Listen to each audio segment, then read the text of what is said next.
Okay guys, so this is a 1999 4Runner with the 3.4 V6, and every time I change the oil myself, first of all I have to go in through the side to get to the oil filter. Second of all, there's no real way to get a funnel in there without making a mess. I always end up making a mess. Sometimes I usually roll up a cereal box and try to shove it down in there. Well, I've got a better solution, and we're gonna see if it works.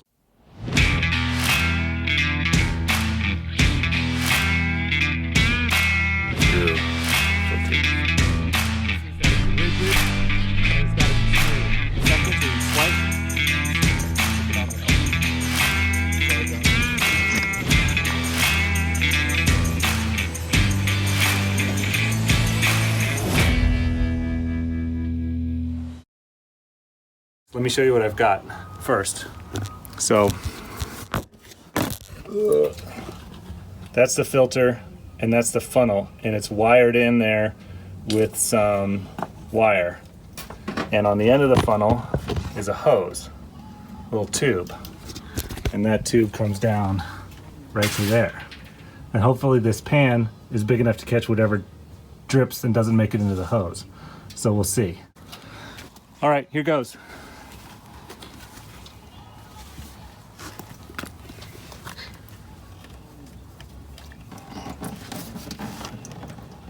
And the funnel's catching it. Yep.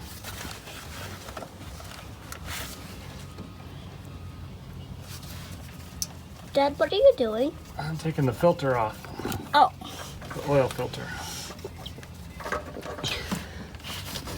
All right. Here, look it.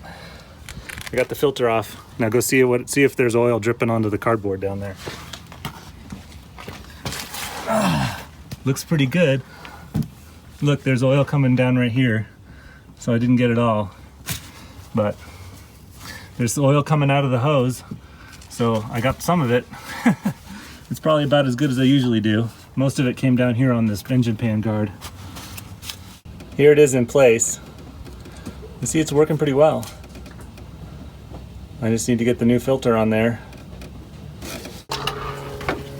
So this is just a standard funnel with a little hose thingy on the bottom. And I bought this, originally it was a bigger funnel with the hose that I had gotten for taking the, can you see me? You're not really looking at the camera.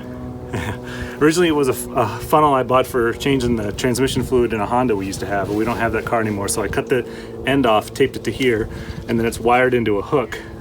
And so I put the hook into what looks like a coolant temp sensor back there, and there it is. So it kind of keeps it not messy, not 100%. It's better than it was before. Okay, thank you.